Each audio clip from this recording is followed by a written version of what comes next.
Kung mapapansin natin, sobrang dami ng naka-Yamaha NMAX dito sa Pilipinas. Kahit sa ang sulok ng kalsada o kanto ka pumunta, meron kang makikitang naka-Yamaha NMAX. Dahil kahit medyo mahal ang presyo nito, sobrang affordable na kung kukunin mo naman ng hulugan. At sa video na ito, pag-uusapan natin kung sulit pa rin bang bumili ng Yamaha NMAX 155. Titingnan na rin natin kung magkano na lang ba ang kanyang presyo, ang magiging monthly installment mo kung kukunin mo ito ng hulugan, at kung ano-ano nga bang mga freebies ang meron dito sa Yamaha NMAX kapag binili mo ito.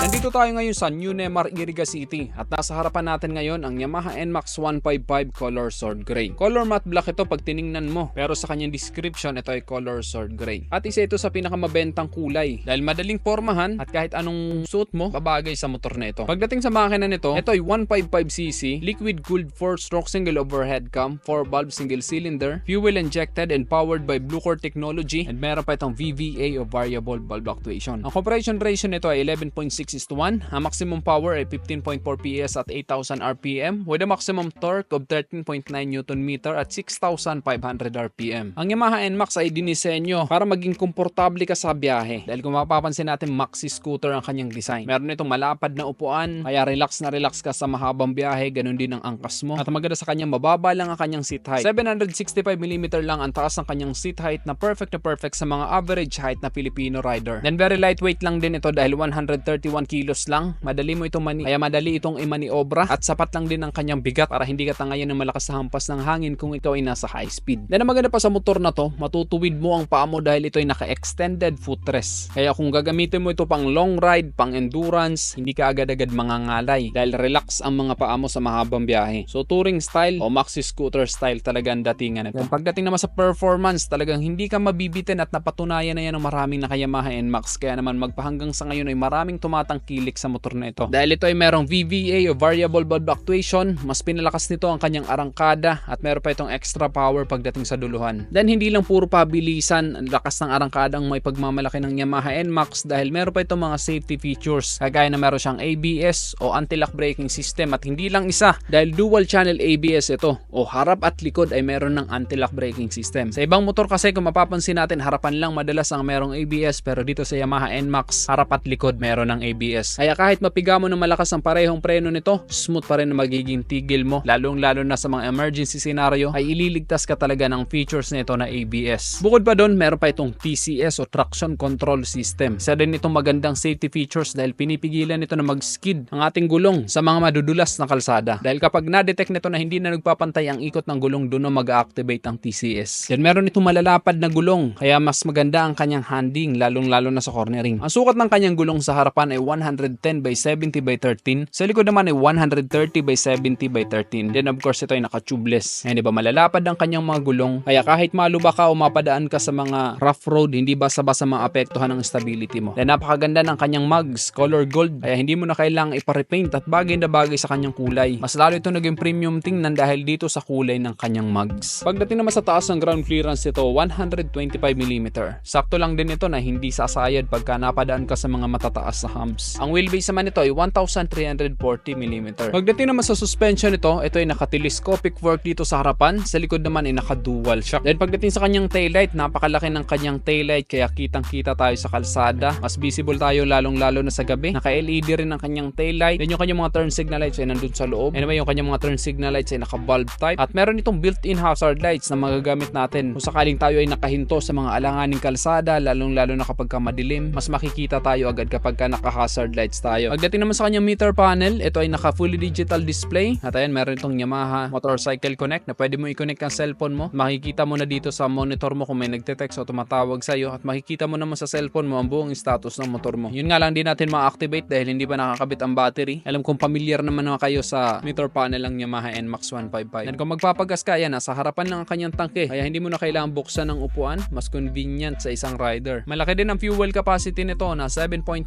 liters. gas. Kaya matagal-tagal bago ka maubusan ng gasolina kung ikaw ay magpapa-full tank. Pagdating naman sa fuel consumption nito, nag-average din ito ng 35 to 40 km per liter. Pero depende pa rin yan sa riding habit mo, sa bigat ng rider, kung palagi ka bang merong angkas. Yan magkakatalo ang fuel consumption nito. Then of course ito ay naka-keyless at meron pa itong answer box system at meron itong malaking underseat storage kaya meron kang paglalagyan ng mga gamit mo dito sa ilalim ng kanyang upuan. Then isa pa sa convenient features nito, meron itong bulsa dito sa harapan. Ayan, meron niyang dalawang bulsa. Kaya safe na safe ang ilalagay mo dito sa loob at merong isang open pocket na meron pa itong built-in charging port kaya pwede ka na mag-charge ng cellphone mo. Pero bibili ka pa ng adapter at ng cable para makapag-charge ka ng phone mo. Then isa pa sa safety features nito, meron itong side stand kill switch na kapag ka nakababa ang kanyang side stand, hindi aandar ang makina nito. Iwas aksidente na rin yan. At ayun, diba, pagdating sa forma nitong Yamaha NMAX 155, talagang napaka-premium. Kahit sa anggulo mong tingnan itong Yamaha NMAX, talagang poging-pogi. Kaya naman hindi nakakapagtaka kung bakit madaming bumibili ng Yamaha NMAX at madami ang nagbabalak bumili ng Yamaha NMAX dahil napaka-pogi naman talaga at very premium. Bukod pa sa pagiging pogi nito, meron pa itong mga safety features, meron mga convenient features at napaka-komportableng dalhin. Pagdating naman sa presyo nito, ang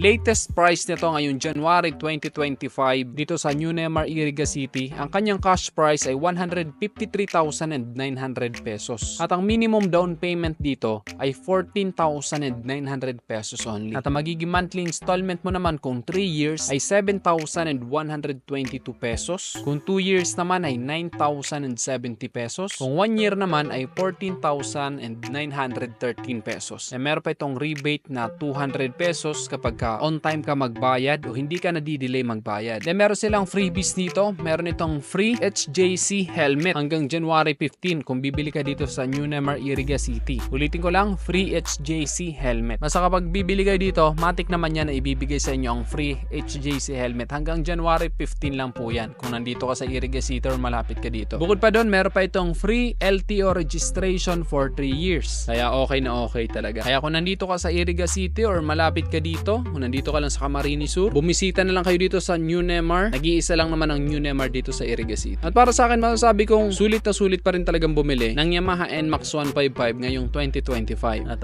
yung mga safety features naman nito ay napakaganda. Kagaya na meron siyang dual channel ABS at merong TCS. At sa performance ay hindi ka naman mabibitin. At ang pinaka-importante, ang comfort na maibibigay sa iyo ng Yamaha NMAX. Talagang komportable ka sa mahabang biyahe. Kaya for me, sulit na sulit pa rin talaga ang pera mo kung bibili ka ng Yamaha NMAX 155 ngayong 2025. Ikaw, anong masasabi mo dito sa Yamaha NMAX 155? I-comment mo na lang ang iyong opinion sa ating comment section. At kung nagustuhan mo naman ang video nito, just hit like. Kung bago ka lang sa aking YouTube channel, huwag kalimutan mag-subscribe. Click mo na rin ang notification bell para sa mga susunod kong video ay updated ka palagi. Ngayon lang guys, hanggang sa muli, ako sa Rosgo TV. Ride safe always and God bless.